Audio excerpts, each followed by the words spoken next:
What You Do Is Who You Are, How to Create Your Business Culture by Ben Horowitz. Picture yourself as a slave in 1790s Haiti, back when it was called Saint-Domingue. This tiny island was the most profitable colony on Earth, a brutal machine of sugar and coffee production, powered by nearly 500,000 enslaved people. Life there was cheaper than anywhere else in the world. The death rate was so horrific it actually exceeded the birth rate. This place was a living nightmare. Your captors had mastered cruelty, inventing tortures so twisted they're almost unimaginable. Reading was forbidden. You were taught to trust absolutely no one, to focus only on making it through one more day. Now imagine that one man, born right into this hell, a man they mockingly called Sickly Stick as a child because he was so frail, decides to attempt the impossible. He decides to lead a revolution, not just some scattered uprising, but the only successful slave revolt in all of human history. A revolution so powerful, it would crush the armies of Spain, Britain, and even Napoleon himself.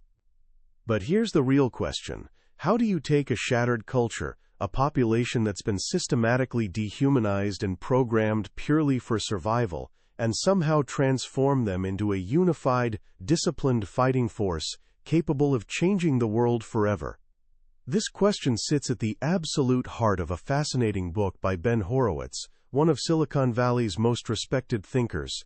The book is called What You Do Is Who You Are, and it's essentially a practical guide to one of the most powerful yet misunderstood forces in business and life: culture itself. Horowitz, who co-founded the legendary venture capital firm Andreessen Horowitz, was once a young, struggling CEO himself.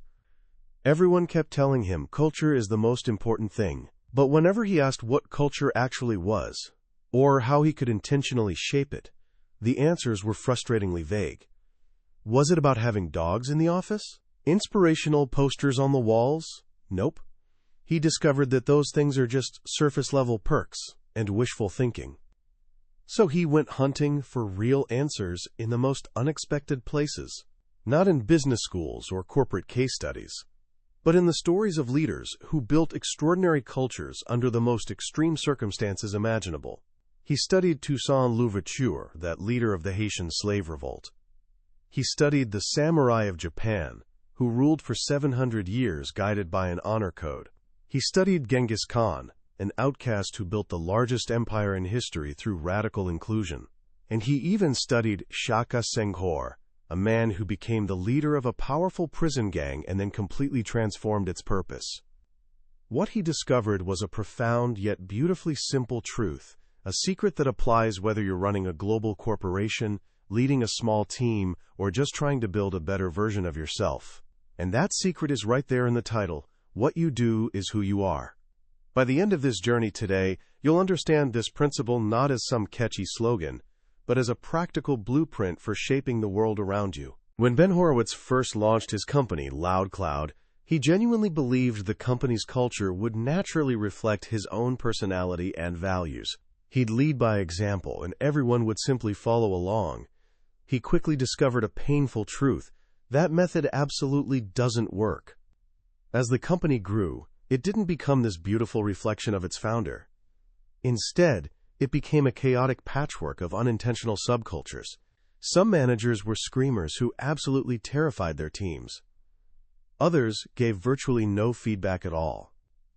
The moment he truly grasped the problem was when he discovered that one of his marketing managers, someone he'd thought was this great storyteller, was actually a compulsive liar. The worst part? It had taken years to figure this out, and during that time, the guy had actually been promoted. The lesson everyone else in the company learned wasn't honesty is our policy. The real lesson was, you can lie here, and you might even get ahead doing it. It didn't matter one bit what Horowitz personally believed. What mattered was what the company actually did. This is the core challenge that sets us on our journey. Culture isn't about your beliefs or the values you write on some poster. Your culture is actually the sum total of all those tiny decisions your people make every single day, especially when nobody's watching. Should I return this phone call today or tomorrow? Should I stay at the fancy hotel or the cheap one? Should I point out what my coworker is doing wrong or what they're doing right?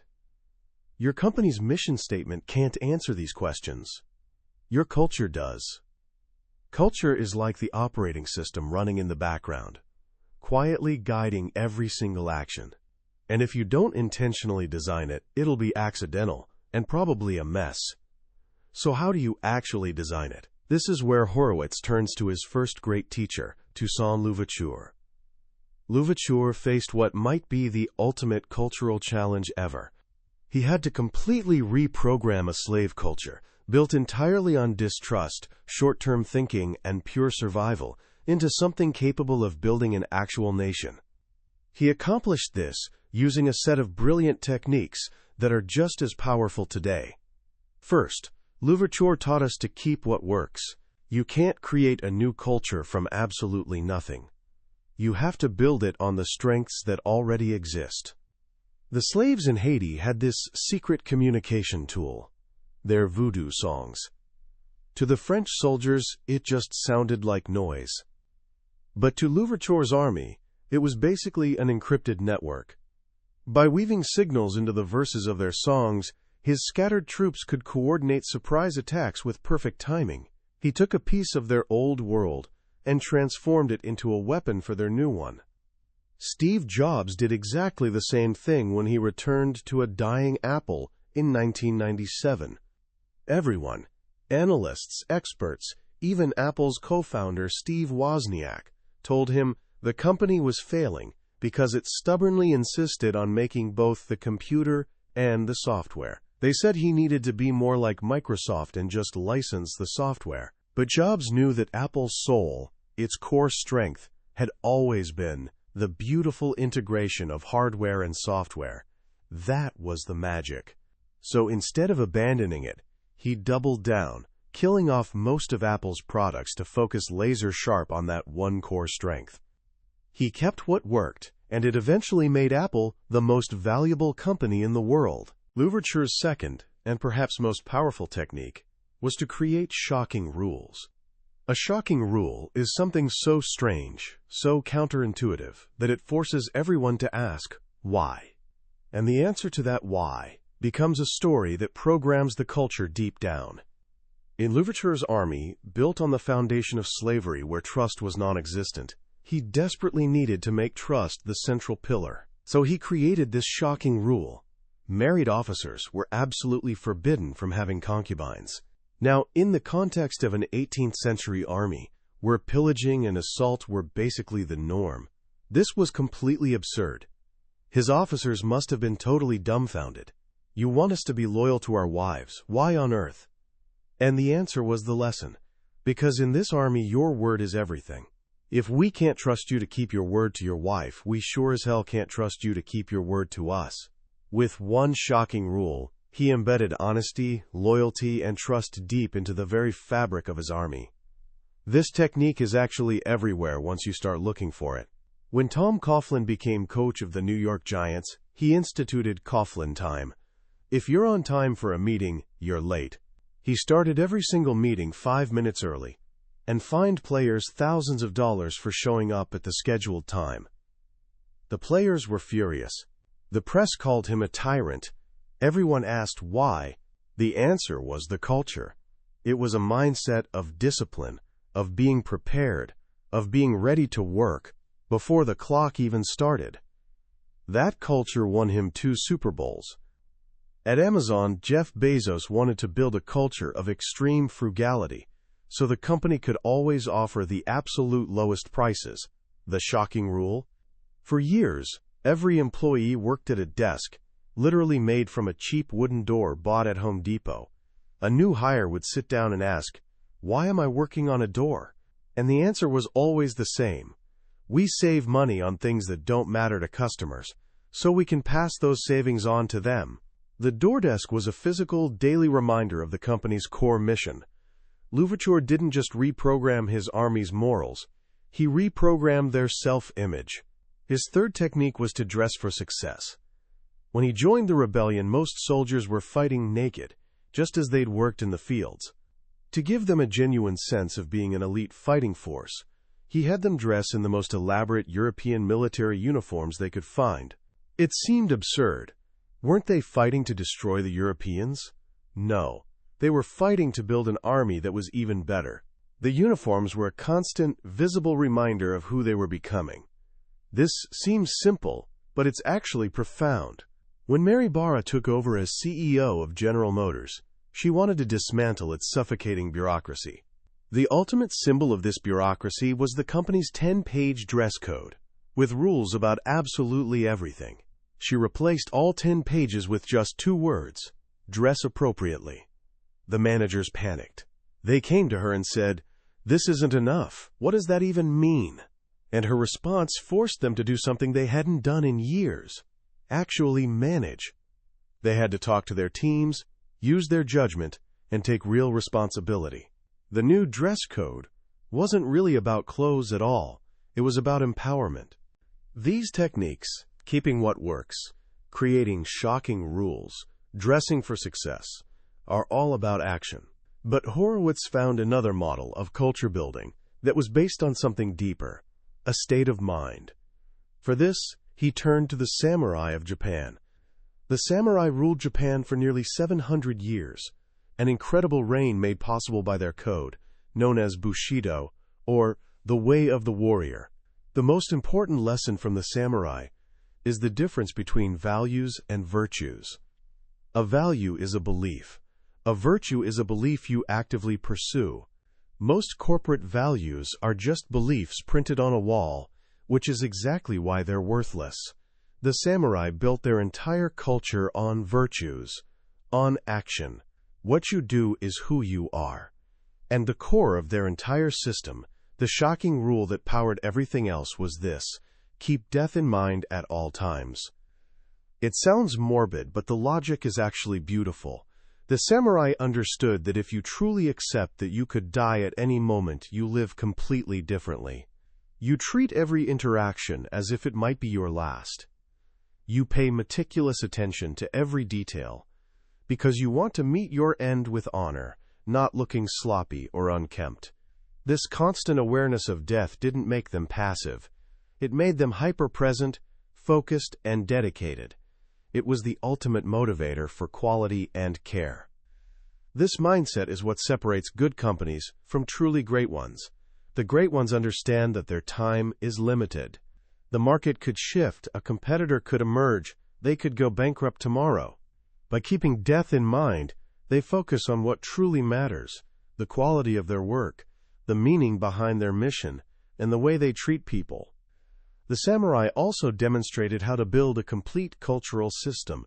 Their virtues like honor, politeness, and sincerity all balanced each other out. Honor, taken to an extreme, could lead to violence over the smallest insult, but it was balanced by politeness, a complex set of rules for how to behave with respect in every situation. And politeness, which could easily become fake, was in turn balanced by sincerity, the belief that a samurai's word was unbreakable and that politeness without truth was worthless. It's honestly a masterclass in cultural design. When Horowitz started his own firm, he wanted to build a culture of respect for entrepreneurs. But he knew that respect could be misinterpreted as just being founder-friendly, always taking the founder's side, even when they're clearly wrong. That creates a culture of lies. So like the samurai, he paired it with a balancing virtue: we tell the truth, even when it hurts. And he anchored it all in a daily action, a virtue: being on time for meetings with entrepreneurs, with a fine of $10 for every minute you're late. That small action forced a cascade of other positive behaviors: planning ahead, running meetings efficiently, and constantly remembering who the firm was really there to serve. Now, both Toussaint Louverture and the samurai built exclusive, tightly knit cultures. But what if your strategy requires the complete opposite? What if you need to grow rapidly, to absorb new people and new ideas constantly? For this, Horowitz turns to our third teacher, one of history's most feared and misunderstood leaders, Genghis Khan. Genghis Khan conquered more land than anyone in history, and he did it with a surprisingly small army. His secret weapon wasn't just his cavalry. It was his culture of meritocracy and inclusion. He grew up an outcast, betrayed by his own tribe's aristocracy. His early life taught him a revolutionary lesson for his time. Kinship and bloodlines meant absolutely nothing. A person's actions and loyalty were all that mattered. When he built his empire, he did something radical. He completely dismantled the old tribal structure. Your family name, your bone color, whether you were from a noble white bone lineage or a common black bone one, it was all totally irrelevant. Shepherds could become generals. He promoted people based purely on skill and loyalty. Even more radically, when he conquered a new people, he didn't enslave the soldiers. He executed their aristocratic leaders so they couldn't rise against him later, and then incorporated the soldiers directly into his own army. He made them his kin, encouraging intermarriage, and even having his own mother adopt a child from a defeated tribe. These new soldiers weren't treated as second-class citizens. They were treated as complete equals, with the same opportunity to rise and share in the spoils of the next conquest. As a result, they became fiercely loyal to him, often more loyal than they'd been to their original leaders. He saw talent where others saw only enemies. He was basically an equal opportunity employer on a global scale. When he encountered the highly civilized Uyghur people, he didn't destroy their culture. Instead, he absorbed it, using their scholars, scribes, and engineers to administer and improve his entire empire. He created a culture that was constantly learning, constantly upgrading itself by taking the best ideas from everywhere. This is a lesson many modern companies really struggle with. They talk endlessly about diversity, but they practice a kind of urban HR, creating separate programs for different groups, which only highlights their differences. Genghis Khan's approach was the complete opposite. It was true inclusion. There was one standard, one path to success, and it was open to everyone, regardless of their background. Don Thompson, who rose from the Cabrini Green housing projects in Chicago to become the first African-American CEO of McDonald's, understood this instinctively. At McDonald's, there were networks for women, for African Americans, for Latinos. One day, a group of white male employees came to him and asked, "Who's thinking about us?" A lot of leaders would have just dismissed them. But Thompson heard their underlying anxiety about being left out. So he said, "You're right. We need a white male network." He created what they called the Inclusion Network, because he understood a profound truth. Either you're inclusive or you're not. You can't just be inclusive for certain groups. The goal is to see every individual for who they are and what they bring to the table. This brings us to our final and most modern teacher, Shaka Senghor. His story shows us culture from the ground up, from the perspective of a new employee in the toughest organization imaginable, a state prison. Senghor entered prison at 19 for a murder he'd committed. The moment he was released from quarantine into the general population, he got his cultural orientation. He watched a man get stabbed in the neck, calmly and casually. That one event taught him everything he needed to know about how to survive. This is a critical insight. Your new employees learn more about your culture on their first day than from any handbook or speech. They're watching everything. Who has power? What behaviors get rewarded? What gets you in trouble? Their first impressions are absolutely seared in. Senghor joined a gang called the Melanics, which had a code of black uplift and self-determination. But he quickly saw that the leaders weren't actually living the code. They were charismatic, sure, but they were exploiting their own members. Senghor rose to power not through violence, but by holding the leadership accountable to their own stated values. He forced them to walk the talk. But then came the turning point. After building the Melanics into the tightest, most feared squad in the prison, he had a moment of clarity. In a tense situation, he suddenly realized that the culture he'd perfected was a culture of, in his words, savages. The very rules and loyalties he'd enforced had created an outcome he no longer believed in. This is honestly the hardest journey for any leader. He had to change himself to change the culture. He began to use his power completely differently.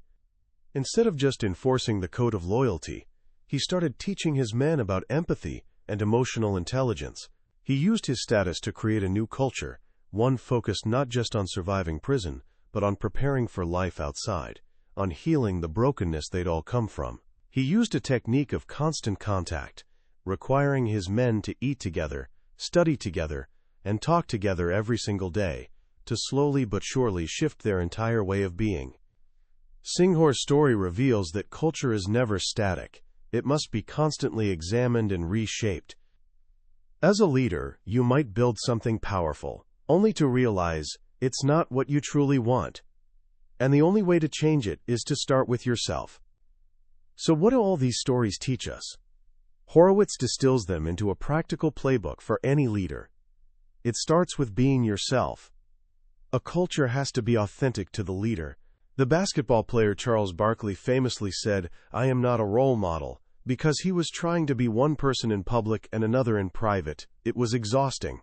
His teammate, Hakeem Olajuwon, said the opposite, "I am a role model," because he was the same person everywhere. You simply can't lead effectively if you're pretending to be someone you're not. Next, your culture and strategy must be aligned. The famous saying, "Culture eats strategy for breakfast," is actually wrong. A culture of frugality works perfectly for Amazon because its strategy is low prices.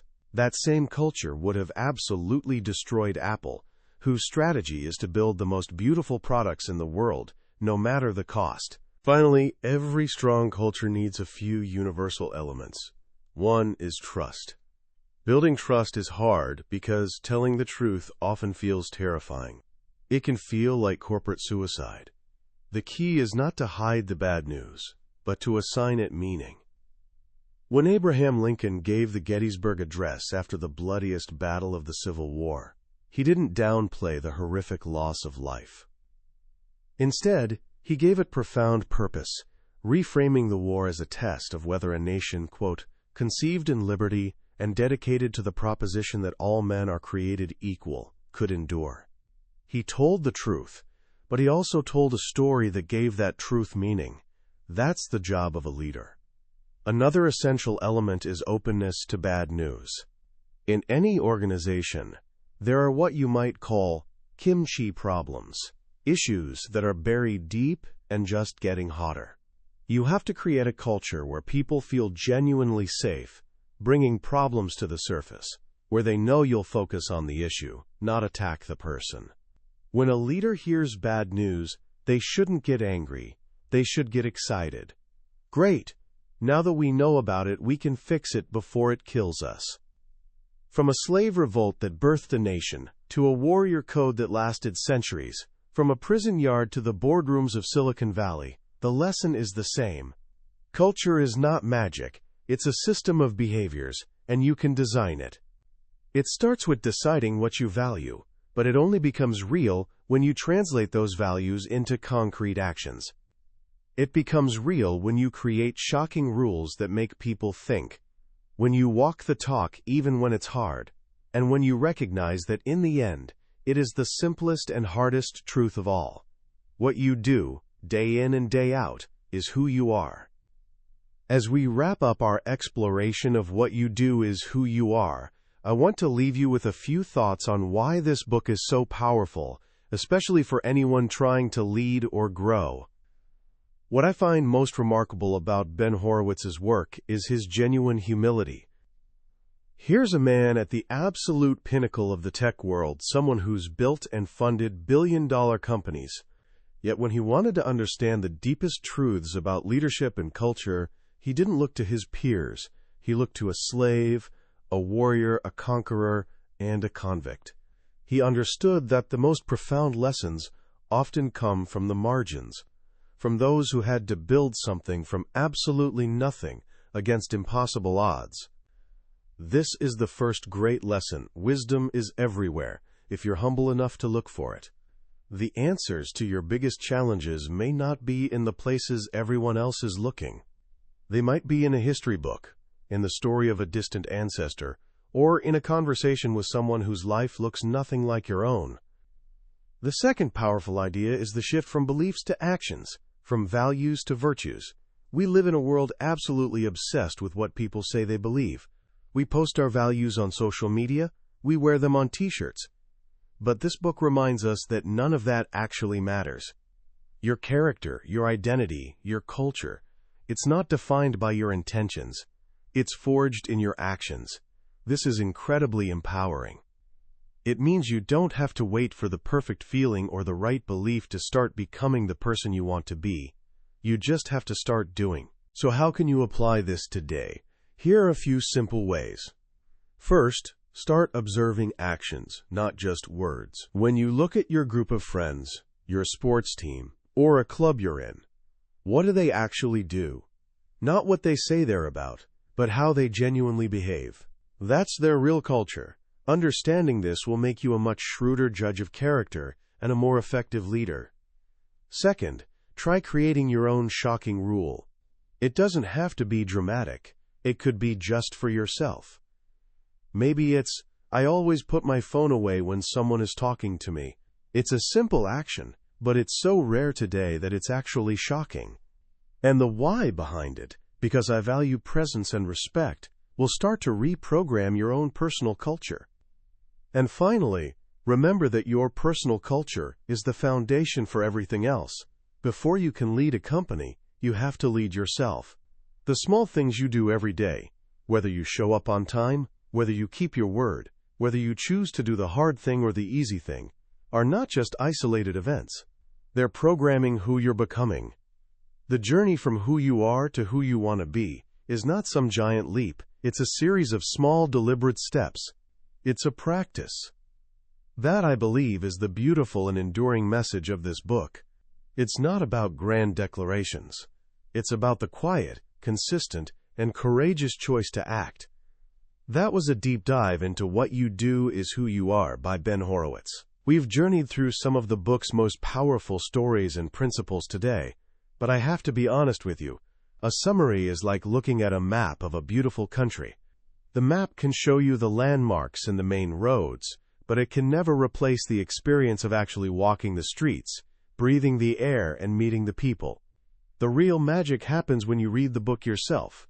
It's in those quiet moments when a particular story or a simple phrase connects with you in a way you didn't expect. This summary is your map, designed to help you decide if this is a journey worth taking. If anything we've talked about today has sparked your curiosity, I genuinely encourage you to grab a copy. Reading it isn't just about learning. It's an experience that can genuinely change the way you see leadership, culture, and most importantly, yourself. A link to the book is in the description. Also, if you found this summary valuable and it gave you something to think about, please do me a small favor and hit that like button and subscribe to the channel. That way, you won't miss our next journey into another life-changing book from the Billionaire's Bookshelf. Your support means the world, and it allows us to keep exploring these incredible ideas together. Let's keep growing.